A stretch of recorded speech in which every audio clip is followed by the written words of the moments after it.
Yep. Hi, I'm calling for the recipe for the soup. Well, I'd recommend the stew or the chili, but you have to know what you want. I'd like the stew, but the carrots and onions need to be chopped And? and sautéed with celery. Good to hear from you, Gerry. The Oracle recommends you make the following changes. Cease wielding black magic. Those who worship at the godless shrine will self-destruct and wallow in agony.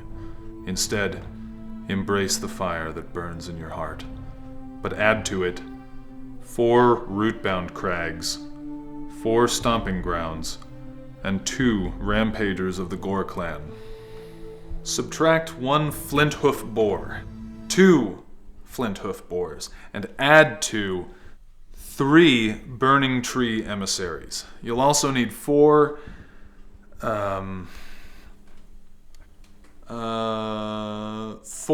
Acacian javelineers. No, sorry. Fire. Oh, searing spears. Add 4 searing spears. Is that it? Yeah, that's it. Great, thanks. Good luck, Gerry. Talk to you next week. Yeah, we should hang out, play some cards.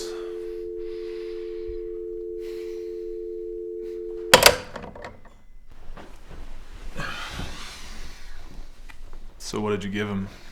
The good list or the bad one?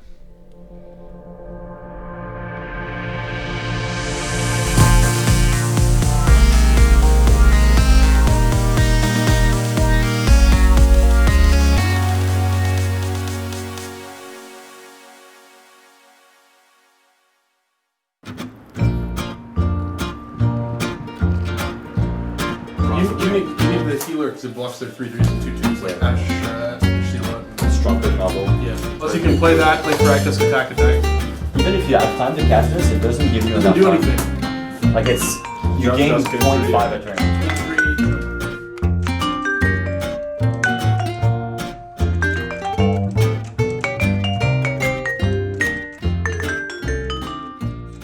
As you guys are the Canadian team, or the hosts for this Pro Tour in Canada, how important is it for you guys to put up results as the host country?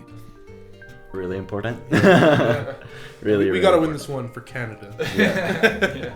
Like even if it's not one of us, but it's the Canadian, I'll be happy. I won't.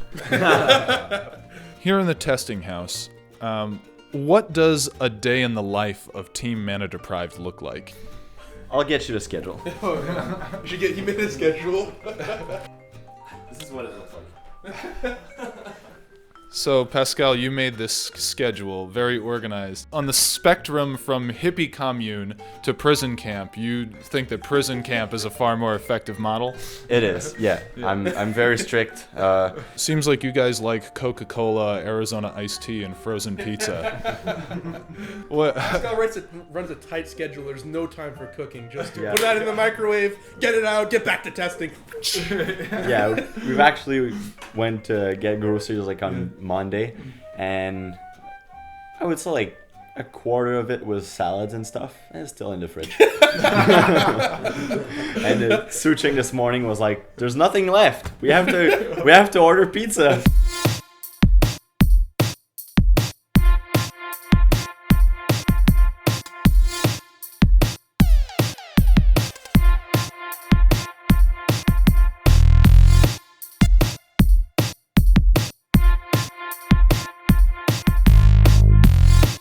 Through utter dominance, Team Channel Fireball's model of combining a bunch of all-stars into a super team has really been popularized recently. And is it harder to compete now that there are more teams of all-stars forming these super teams, by taking your model and competing against you this way?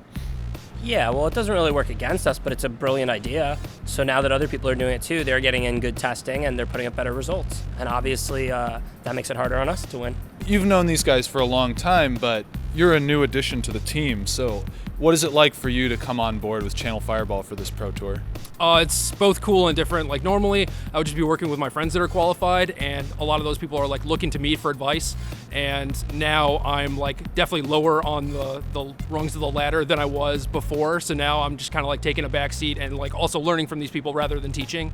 And hopefully, like I get to chime in here and there and like help out and stuff. But overall, it's like I'm learning. Ben, you've won a Pro Tour. You don't have to prove to anybody how good you are at this game. I mean, you succeeded at the highest possible level. So what keeps you going as a player after you've achieved something like winning a Pro Tour? I mean, I like to play the game. I mean, when I was not playing, like I stopped playing the Pro Tour in 2004, started again in 2009. In between, I used to follow the coverage. I would be like, man, I would love to play against the new best players in the world and all of that, you know. I mean, it's just a great game sometimes. Sometimes it's not. I mean, sometimes your mana is screwed or sometimes your opponent nut draws you or whatever. But, you know, those really good games that you get to play, however often they occur, they're more fun than anything else I've ever encountered in the world.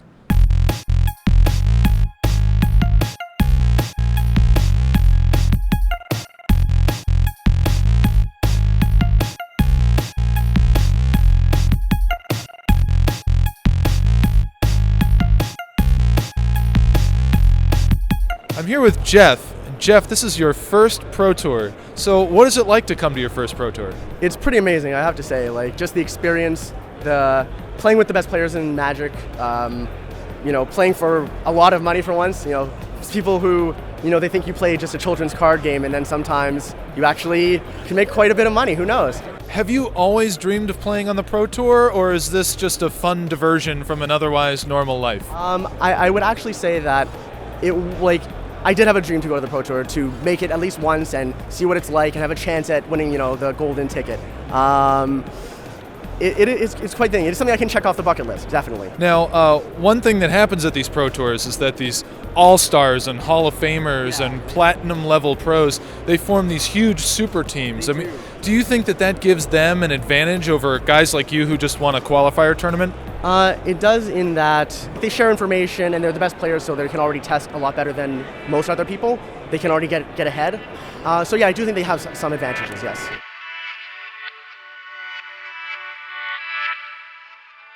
At the end of day one of the Pro Tour, about half the field has been eliminated from the competition. At this point, most teams have a sense of whether or not their preparation yielded the success they had hoped for. How are things going for you guys? Pretty bad. Overall, you think this is a disappointment, given your initial reaction? Yeah. Yeah, I think so. I mean, definitely hoping. This is my worst Pro Tour ever, so.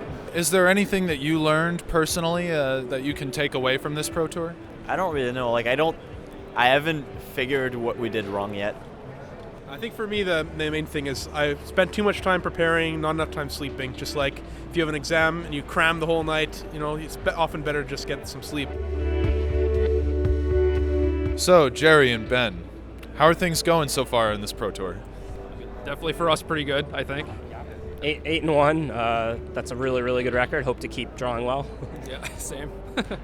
After a successful day one, do you feel as though teaming up with Channel Fireball affected your game in a positive way? I definitely think that people are going to see it that way, and I don't necessarily disagree. You know, like I think that there's a big difference between like me playing on my own in like 30 Pro Tours or whatever, and basically just getting crushed in all of them, and like the one time I team with them and like I'm actually preparing for the tournament, then I do pretty well. Like there's a correlation there, I think. So you guys are 8-1 right now. How confident are you that you will make top 8 on a scale of 1 to 10? You could never be that confident. I mean, at this point, if you assume the record you need to make top 8 is X3-1, that means we still have to go 4 wins, 2 losses, and a draw. And I mean, you're playing against great players usually at this point with this record. And I mean, that's winning 66% of your matches. Is your analysis of your chances as mathematical as Ben's is, or do you just feel as though you could like will yourself to top 8 if you stay on top of things? No, certainly that's not the case. Otherwise, I would have willed myself to make top 8 in a Pro Tour like the other 30 times or whatever. Yeah.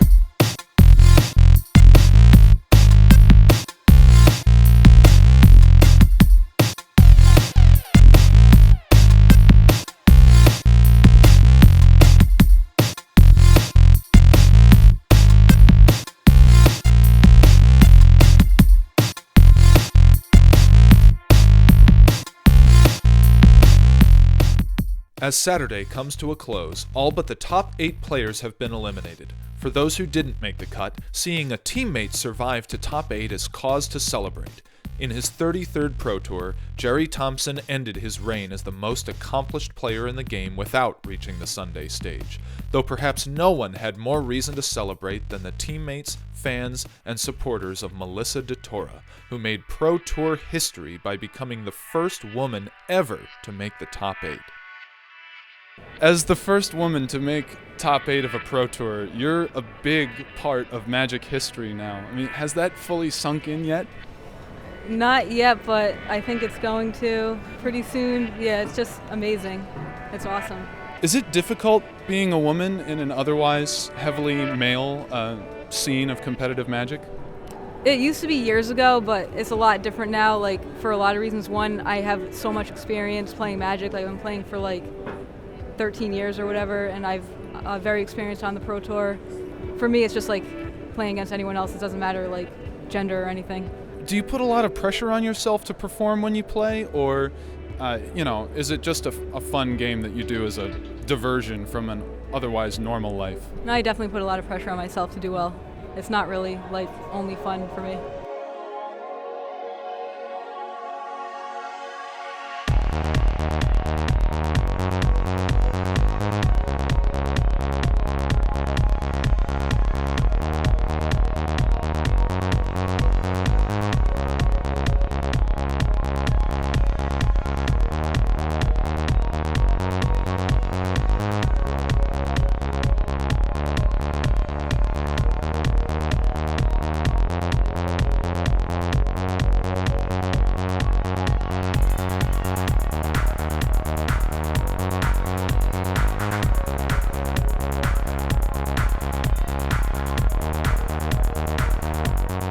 In the quarterfinals of Pro Tour Gatecrash, Team Channel Fireball's Eric Froelich smote his friend and former teammate Owen Turtenwald with the brute strength of his hammer-wielding elephants. Meanwhile, Froelich's teammates Ben Stark and Gerry Thompson fought to advance as well, but while Stark was able to defeat fellow Floridian Stephen MANN by slowly drowning his library of spells into the swampy depths of the land of Nephalia, Thompson was unable to save himself from a fiery death by Joel Larsson's searing spear. All right, Gerry, it was your 33rd Pro Tour. Yep. And your first top 8. I mean, it must feel good to finally make top 8. It does. I used to have the title of, potentially best player without a Pro Tour top 8 since Ochoa top 8'd, the last one or whatever. So it feels good. It just means I have to do it again, to show that it wasn't a fluke. Obviously, 1 in 33 is not very impressive or whatever, so I have to keep it going. In the last quarterfinal match, Melissa DeTora took a 1-game lead over Tom Martell thanks to a vicious stampede of the tusked beasts that had pulverized her opponents all weekend. Already down a game and considered a heavy underdog, Martell called upon the mystical powers of teammate John Finkel's ugly scarf to aid him in his hour of need. Sure enough, Martell's combination of combat trickery and human sacrifice with a deck simply called the Aristocrats carried him to an improbable victory and ended DeTora's historic run. Facing the cold stare and relentless assaults of Eric Froelich and Aurelia the War Leader in the semifinals, Martell resorted once again to trickery by fatally blasting his own Minotaur wizard, who, in the moment before it died, killed Froelich with an equally powerful blast. Unfortunately for Team Channel Fireball, Ben Stark also fell in the semifinals as he failed to muster enough defense against the dragon summoned by Joel Larsson.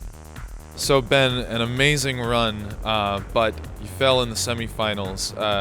How do you think you played those last games? Not well. I played good until Game 5. A lot of hard games. I had so many options, and I didn't use my cards right. I let myself get in a position where I could be burned out, and it shouldn't have been the case. I had more than enough tools to win that game in my hand. So, I'm pretty disappointed that I played bad, and that I should have probably been able to advance to the finals and have a pretty good matchup waiting for me in it. But I'm definitely very grateful that I drew well enough to make it to the top 4 of the Pro Tour,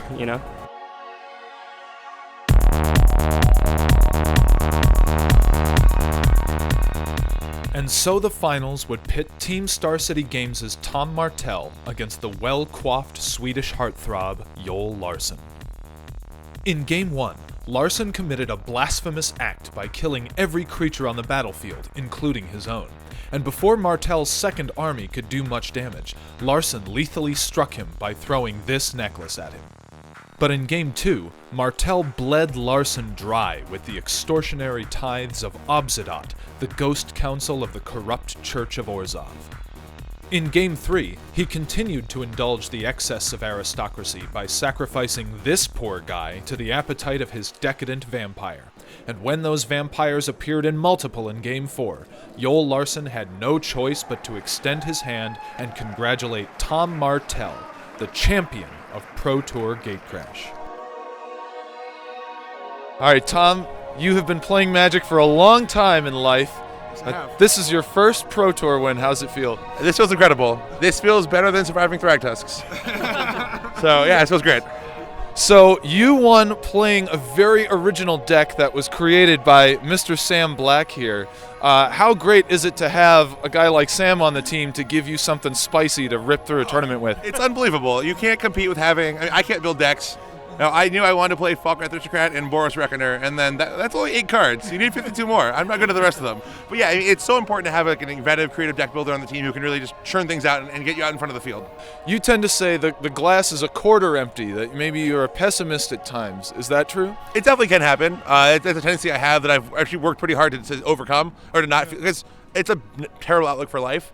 And it's just a mindset I can definitely fall into, but I think I've gotten a lot better about not doing that. Do you think your performance at this Pro Tour is an example of you looking more optimistically at things? Absolutely. In the past, I mean, that top 8, when I mulled the 5 on the play against Ifro, I would have just tilted.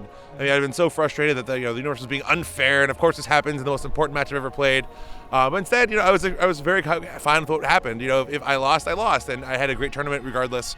And I think keeping even keel there let me play my best in that match and really grind out a pretty razor blade thin win. Congratulations to Tom Martell, the winner of Pro Tour Gatecrash. Yeah! Woo! Yeah!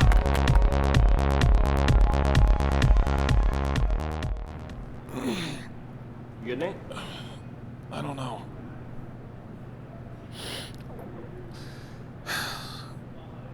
I'm good. Just keep rolling. Still rolling. Okay. All right, I'm here with David Ochoa. Now, David, in round 4, you managed to steal a win where you had 1 land in play and you were facing 4 Boros Reckoners. I mean, how did you manage that? It was actually quite simple. Nate, you alright? Ocho, stay with him. I'm gonna go get help. Get help, hurry.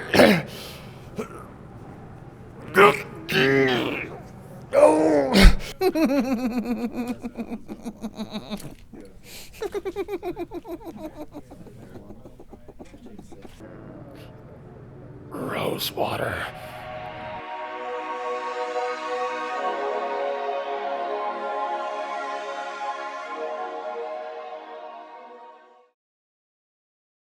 Nice. Yeah. Hold on. There we go. All right, now run and jump off the stage. Look to your left. All the way to your left. There you go. Unreal. Okay.